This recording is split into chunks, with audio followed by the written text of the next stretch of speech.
ओडिशा में हुए भयानक रेल हादसे की चर्चा पूरे देश में, क्योंकि इस तरह की तस्वीरें लोगों ने पहले कभी देखी नहीं। रेल हादसे बहुत देखे, लेकिन इतना भयावह, 3 ट्रेनें, और इस हादसे को अब 3 दिन हो चुके हैं। और आज की स्थिति यह है कि अस्पतालों में जो घायल भर्ती हैं, उनमें से करीब 950 लोग डिस्चार्ज हो चुके हैं। जिस रेलवे लाइन पर यह हादसा हुआ, वहां पर ट्रेन मूवमेंट फिर से शुरू हो गई है। इसके बीच एक बड़ी चुनौती मृतकों की पहचान करना भी है, क्योंकि हादसे में मारे गए लोगों का आंकड़ा 275 है, जिसमें से करीब 170 लोगों के शव की पहचान हो चुकी है दोपहर तक। यानी अभी भी कई शव हैं जिनकी पहचान होनी बाकी है। ऐसे में बड़ा सवाल यही है कि ऐसे भयानक हादसे का गुनहगार कौन है? क्या यह सिर्फ लापरवाही का मामला है, या फिर इसके पीछे कोई भयंकर साजिश हुई है? साजिश वाले एंगल को ही देखने के लिए अब कहा जा रहा है कि जांच में सीबीआई को घुसाया गया है। भाई, आमतौर पर रेल हादसा होता है और जांच का जिम्मा सीबीआई को थोड़ी मिलता है। आपने भी इससे पहले कई बार ट्रेन हादसे सुने होंगे। आपने सुना होगा रेलवे बोर्ड जांच करता है, रिटायर्ड जज की अध्यक्षता में जांच हो जाती है कई बार, लेकिन सीबीआई रेल हादसे की जांच कर रहा है। भाई, क्योंकि ज्यादातर रेल हादसों की वजह या तो मानवीय भूल होती है, सिस्टम की गड़बड़ी होती है, कमजोर और घटिया मशीनरी होती है।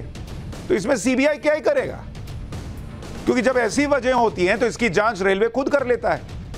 लेकिन ऐसे हादसे जहां आपराधिक साजिश की बातें कहीं ना कहीं प्रशासन के दिमाग में आ रही हो कि कुछ आपराधिक एंगल तो नहीं है, जहां यह लग रहा हो कि इस हादसे को किसी ने जानबूझकर तो अंजाम नहीं दिया, इन सवालों को शांत करने के लिए फिर सीबीआई या एनआईए जैसी जांच होती है,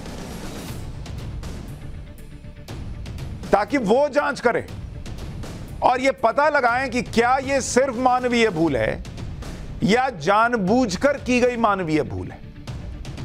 और इसी वजह से पहले भी कुछ रेल हादसों में सीबीआई या एनआईए की जांच करने के लिए कहा जा चुका है। ऐसा नहीं है कि पहली बार हो रहा है, क्योंकि रेलवे अपनी जांच में इस बात का पता तो लगा सकता है कि हादसे की वजह क्या है, लेकिन यह पता लगाने के लिए कि एक्सपर्ट एजेंसी चाहिए जो यह पता लगाए कि हादसे के पीछे अनजाने में लापरवाही है या जानबूझकर की गई साजिश। कहा जा रहा है कि इसीलिए जांच अब सीबीआई को सौंपी गई है। ओडिशा के रेल हादसे में ऐसा क्या पता चला जिससे सरकार को यह लगा कि इसकी जांच सीबीआई को करनी चाहिए, उसके बारे में आज आपको पाठशाला में बताऊंगा। दरअसल इस मामले में रेलवे ने ड्राइवर को क्लीन चिट दे दी है। ड्राइवर को क्लीन चिट क्यों मिली, यह आगे बताऊंगा। लेकिन रेलवे कह रहा है कि ड्राइवर की गलती से यह सब नहीं हुआ है। यह बात भी साफ हो रही है कि दोनों ट्रेन अपनी सीमित गति में चल रहे थे, मतलब ओवर स्पीडिंग नहीं है कि भाई 100 पे चलना था और 150 पे चल रहे थे। जितनी स्पीड उनको स्पीड तेज थी, लेकिन जितनी होनी चाहिए थी उतनी ही थी। इसके साथ ही रेलवे ने इस बात से भी इनकार कर दिया कि उसके सिस्टम में कोई डिफेक्ट था। रेल मंत्री ने कहा था कि हादसे की वजह electric point machine and electronic interlocking से हुई छेड़छाड़ है। यानी रेलवे को हादसे की वजह तो पता चल गई है, लेकिन इलेक्ट्रिक पॉइंट मशीन की सेटिंग कैसे चेंज हुई, यह अब जांच में सामने आएगा। और आप कहेंगे ये इलेक्ट्रिक पॉइंट मशीन होती क्या, ये क्या बला है, इसके बारे में अभी आपको बताऊंगा। रेलवे के अधिकारियों के मुताबिक पॉइंट मशीन और इंटरलॉकिंग सिस्टम फंक्शन ऐसा सिस्टम है जो एरर प्रूफ और फेल सेफ है। यानी सिस्टम में गलती होने की गुंजाइश ही नहीं है, और अगर यह फेल भी हो जाए तो सभी सिग्नल धड़ धड़ धड़ धड़ करके रेड हो जाते हैं और जितनी ट्रेनें आ रही है सब रुक जाएंगी अगर सिस्टम फेल हुआ तो इसीलिए रेलवे कह रहा है कि बॉस, अगर यह सिस्टम फेल हुआ होता तो सब ना लाल हो गए होते, ट्रेन के ड्राइवर को पता चल गया होता कि आगे नहीं जाना है, वहां तो सिग्नल हरा था। रेलवे की तरफ से यह भी साफ कर दिया गया कि AI based electronic interlocking system में कोई डिफेक्ट नहीं मिला है। अब जब ड्राइवर की गलती नहीं दिख रही, ट्रेन ओवर स्पीड थी नहीं, सिस्टम में कोई डिफेक्ट दिख नहीं रहा, तो बॉस ऐसा कैसे हो सकता है कि ट्रेन का हादसा हो जाए? ट्रेन को जिस पटरी पर जाना है वो छोड़कर दूसरी पटरी पर चला जाए, यह कैसे हो गया? किसी ने इस ऑटोमेटेड सिस्टम से छेड़छाड़ की है क्या? इसी सच का पता लगाने के लिए रेलवे बोर्ड की सिफारिश पर अब सीबीआई जांच के आदेश दिए गए। यानी यह पूरा का पूरा हादसा का मामला है या साजिशन किया गया कोई कांड, इसका सच अभी आना बाकी है। लेकिन यह पूरा हादसा कैसे हुआ, यह जो बातें कही जा रही हैं, इसका क्या मतलब है, रेल मंत्री किस तरह से जो बातें कह रहे हैं उसका आधार क्या है, इस पर आऊंगा। पहले एक बार रेल मंत्री को सुनिए, फिर आगे की बात समझाऊंगा। जिस सिचुएशन में ये दुर्घटना हुई है और जो परिस्थितियां हैं, उन सबको ध्यान में रखते हुए जो कुछ अब तक का एडमिनिस्ट्रेटिव इंफॉर्मेशन मिली है, उस सबको ध्यान में रखते हुए आगे की इंक्वायरी के लिए, आगे के इन्वेस्टिगेशन के लिए इस केस को, इस पूरे मामले को सीबीआई के पास देने का रेलवे बोर्ड की तरफ से रिकमेंडेशन किया जा रहा है। देखिए, हादसे के पीछे साजिश की आशंका इसलिए भी जताई जा रही है क्योंकि कोरोमंडल एक्सप्रेस जिस लाइन से जा रही थी उसमें अपनी ही लाइन पर उसको रहना था, लेकिन वो अपनी लाइन से निकलकर लूप लाइन पर घुस गई और वहां पर खड़ी मालगाड़ी से टकरा गई। इस पूरे पॉइंट को समझने के लिए कि हादसा कैसे हुआ, शुक्रवार 2 जून की रात को बालासोर के पास बहानगा बाजार स्टेशन के पास क्या हुआ, मैं आपको कुछ तस्वीरें दिखाना चाहता हूं। मैं अभी भी, क्या है ये तस्वीर आप देखिएगा तो आपको समझ में आएगा, क्योंकि कहानी क्या है अभी तक बहुत लोगों को समझ में नहीं आया। कोई पॉलिटिकल पार्टी का नेता कह रहा है कि अरे मोदी जी तो तेज ट्रेन चला रहे हैं इसलिए हो गया। अरे भाई, ट्रेन की स्पीड का कोई लेना देना नहीं है। कोई कह रहा है अरे मोदी जी ने तेज ट्रेन चला दी और पटरियां उस लायक नहीं, अरे भाई पटरी का भी लेना देना नहीं है। क्या कहानी है पहले उसको समझिए। ये जो आप तस्वीर देख रहे हैं ये है अपलाइन जिस पर कोरोमंडल एक्सप्रेस चल रही थी, वो इस तरफ से आ रही थी और ये पटरी देख रहे हैं, इस पर से होते हुए उसको सीधा निकल जाना था। ये है डाउन लाइन जिससे एक दूसरी ट्रेन आ रही थी, तीसरी ट्रेन जिसको आपका ये जो हादसे का शिकार हो गई, और ये है लूप लाइन, देख रहे हैं ये पटरी यहां से आकर और दूसरी पटरी में मिल गई, इसको लूप लाइन कहते हैं। अब इसमें हुआ क्या है, अब इसको आप ऐसे समझिए, इस तस्वीर को देखिए, ये अपलाइन है, ये आप कोरोमंडल एक्सप्रेस देख रहे हैं। अब ये कोरोमंडल एक्सप्रेस आ रही है और इसको ये लूप लाइन पे जाना ही नहीं है, जहां मालगाड़ी खड़ी है वहां उसको जाना ही नहीं था, वो सीधा जाने वाली थी। लेकिन कहानी यहीं पर है कि उसको वो अचानक इस लूप लाइन से कहा जा रहा है कि होते हुए इस पर चली गई जहां मालगाड़ी खड़ी थी और वहां जाकर वो टकरा गई। तो इसलिए ट्रेन की स्पीड का कोई लेना देना नहीं है भाई, उसको सीधा जाना था, वो अपना सीधा चले जा रही थी। अब वहां जाके क्या हुआ कि वो यहां से लूप लाइन से आ रही थी, यहां देखिए ये लूप लाइन पर खड़ी हुई है मालगाड़ी, वो यहां से आई, यहां पे सीधा सामने खड़ा, इससे टकराई। अब इससे टकराई तो इतने स्पीड में थी कि इसके ट्रेन के हिस्से दूसरे ट्रैक पे चले गए। अब इधर से जो ट्रैक पे आ रही है उसका तो बेचारी का कोई लेना देना नहीं, वो आई सीधा सामने ट्रेन देखी, अरे यहां पे तो डब्बे पड़े हुए, उस पर चढ़ गई।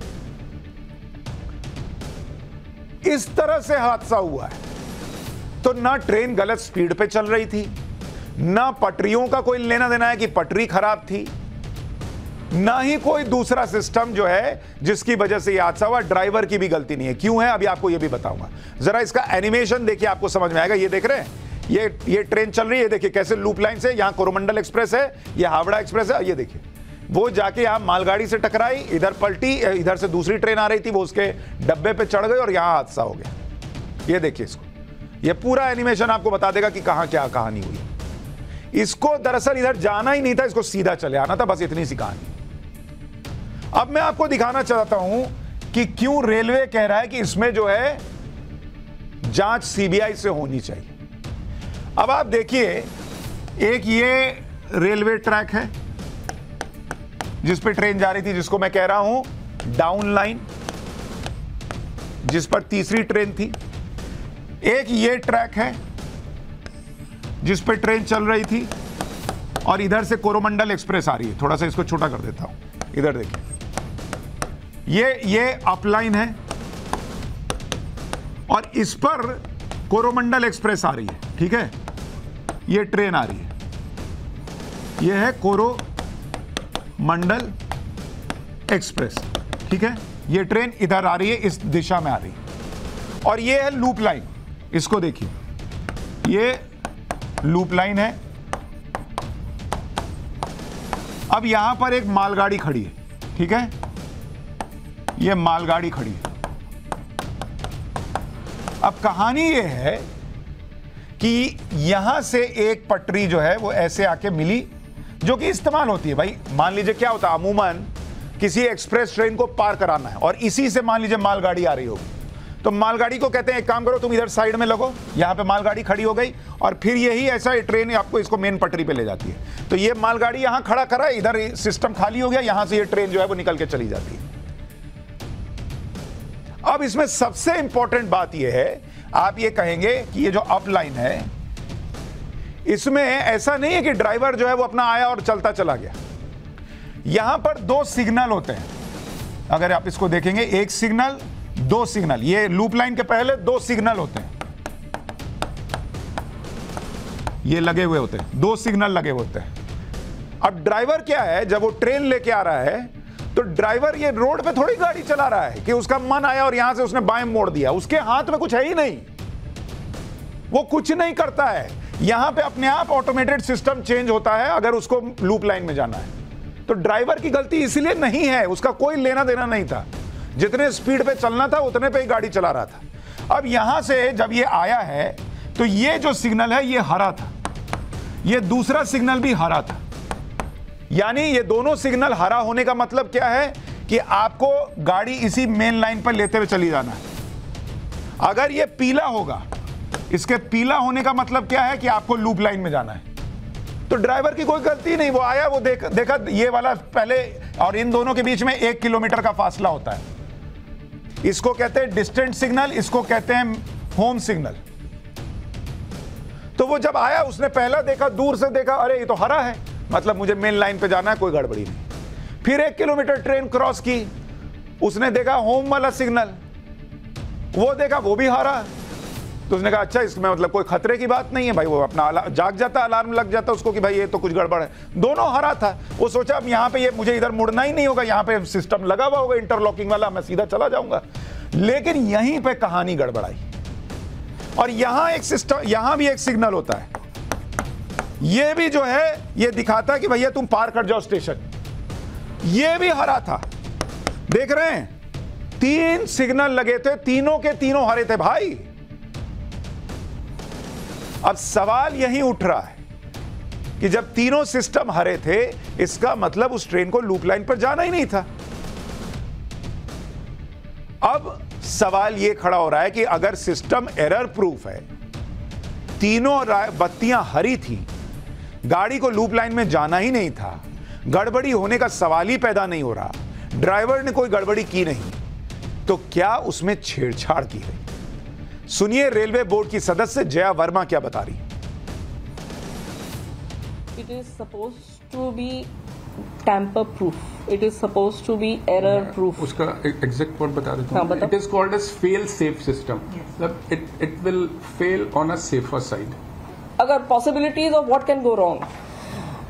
Supposing किसी व्यक्ति ने वहाँ पे आसपास कुछ खोद दिया, बिना ये देखे कि वहाँ पे केबल जा रहे हैं कि नहीं जा रहे हैं, कुछ अगर काट दिया। अक्सर देखेंगे आपकी कुछ काम चल रहा है, रोड बन रही है, कुछ हो रहा है, पेवमेंट बन रहा है, और अगर बिना उसने जानकारी के, बिना उचित परमिशन के वहाँ पे काम किया, पॉसिबल है कि केबल कट जाए, या इस तरह की चीज़ों से प्रॉब्लम आ सकती है सिग्नलिंग में।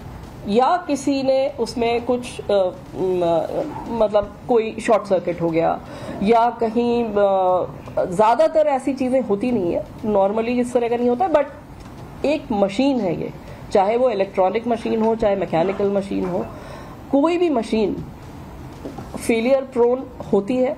एक मतलब 99.9% कोई फेलियर नहीं होगा, पर एक 0.1% चांस मशीन में फेलियर का होता है। तो वो पॉसिबिलिटी तो हमेशा ही है हर तरह के सिस्टम में।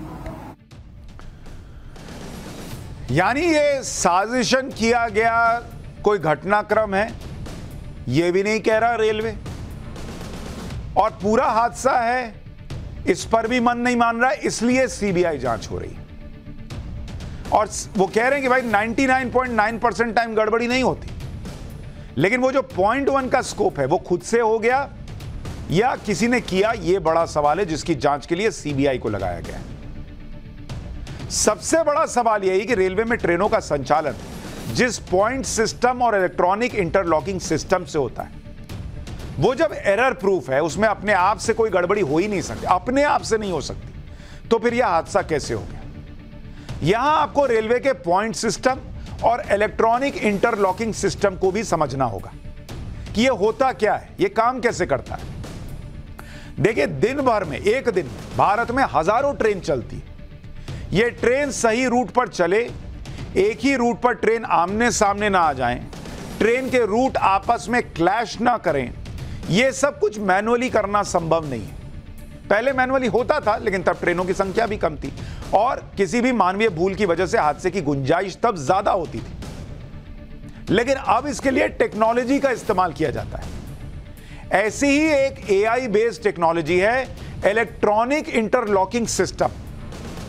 यह एक ऐसा इलेक्ट्रॉनिक सिस्टम होता है जिससे यह सुनिश्चित किया जाता है कि ट्रेन सही ट्रैक पर चले और पूरी सेफ्टी के साथ सही समय पर चले। इलेक्ट्रॉनिक इंटरलॉकिंग सिस्टम ट्रेन की पटरियों पर लगा हुआ होता है, जो कि सेंट्रल सिस्टम से जुड़ा हुआ होता है, जहां पर ट्रेन की आवाजाही का पूरा डेटा मौजूद होता है। सब कुछ सेंट्रली कंट्रोल्ड हो रहा होता है।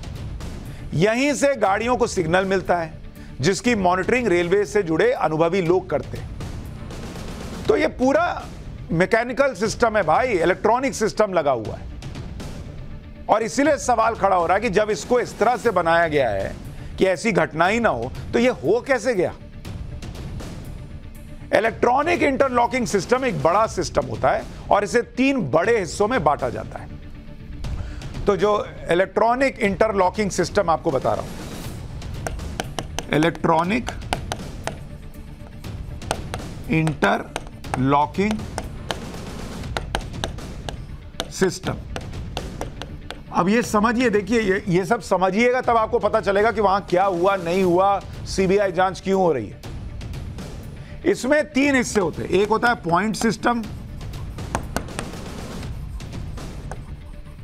एक होता है जो इसमें लगा हुआ होता है वो है ट्रैक, ऑक्यूपेंसी सेंसिंग डिवाइस लगा हुआ होता है, ठीक है। और तीसरा इसमें होता है सिग्नल। ये 3 चीजें इसमें लगी हुई है, ठीक है। अब रेलवे का पॉइंट सिस्टम जो है वो सबसे इंपॉर्टेंट डिवाइस होता है और ट्रेनों के सुरक्षित संचालन में बहुत इंपॉर्टेंट भूमिका निभाता है।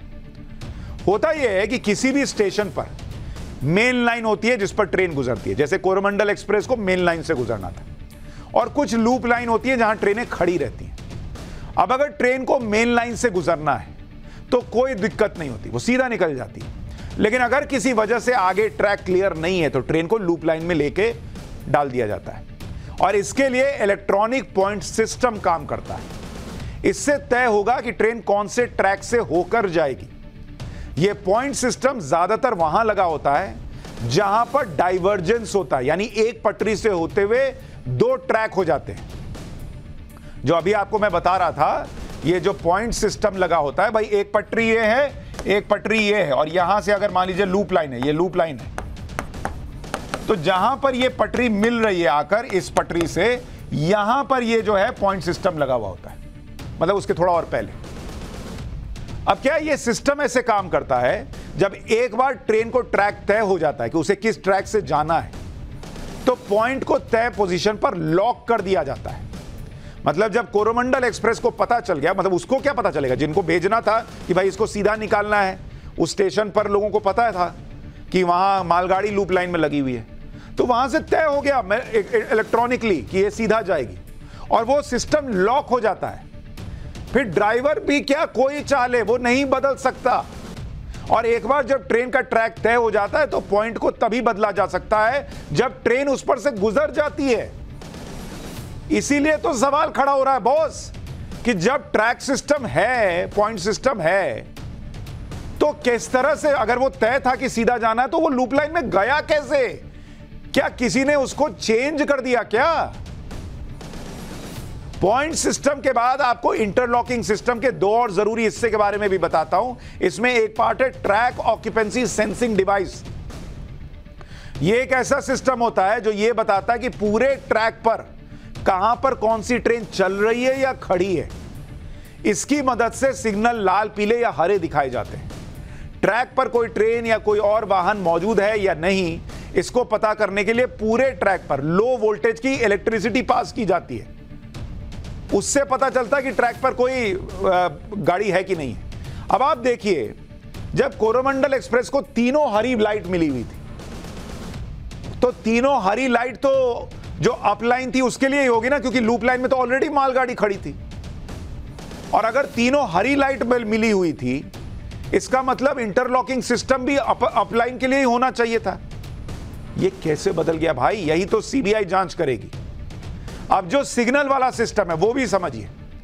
इसे आप इस तरह से समझिए कि अगर ट्रेन दिल्ली से जयपुर जा रही है तो ऐसा नहीं होता कि उस रूट पर पूरे ट्रैक को खाली करवा दिया जाता है, और ऐसा भी नहीं होता कि ट्रेन पूरे सफर में एक ही ट्रैक पर चल रही होती है। एक ही ट्रैक पर कई ट्रेनें चलती हैं और एक ही ट्रेन कई ट्रैक पर भी चलती है, लेकिन ट्रेन को किस ट्रैक पर चलना है यह ड्राइवर तय नहीं करता। यह सब कुछ इंटरलॉकिंग सिस्टम से चलता है। ट्रेन के ड्राइवर के सामने रूट और ट्रैक लगातार डिस्प्ले होते रहते हैं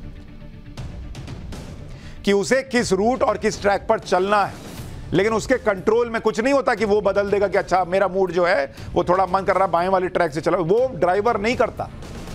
इसके साथ ही पूरे ट्रैक पर जहां जहां जरूरत होती है वहां सिग्नल भी लगाए जाते हैं। ये सिग्नल ड्राइवर को कॉन्फर्मेशन देते हैं कि रूट सही में क्लियर है या नहीं। अगर सिग्नल ग्रीन होता है यानी रूट क्लियर है, अगर सिग्नल पीला है तो ट्रैक बदलना होता है, और अगर सिग्नल लाल है तो मूवमेंट नहीं करना होता है। अब ओडिशा वाले हादसे में सिग्नल को लेकर एक थ्योरी यह भी चल रही है कि कोरोमंडल एक्सप्रेस के ड्राइवर को ग्रीन सिग्नल मिला था, फिर अचानक ग्रीन सिग्नल बंद हो गया, लेकिन तब तक कोरोमंडल एक्सप्रेस लूप लाइन में एंटर कर चुकी थी। उस समय ट्रेन की स्पीड 100 किलोमीटर प्रति घंटे से ज्यादा थी और लूप लाइन में मालगाड़ी 100 मीटर आगे ही खड़ी थी। इसलिए ड्राइवर चाहकर भी ट्रेन को नहीं रोक सकता था और ट्रेन मालगाड़ी से जाकर भिड़ गई। हमने जो कैलकुलेशन किया उससे यही लगता है कि अगर ट्रैक बदला होगा तो उसके बाद ड्राइवर के पास गाड़ी को रोकने और मालगाड़ी से न भिड़ने के लिए कितना समय था आपको पता है?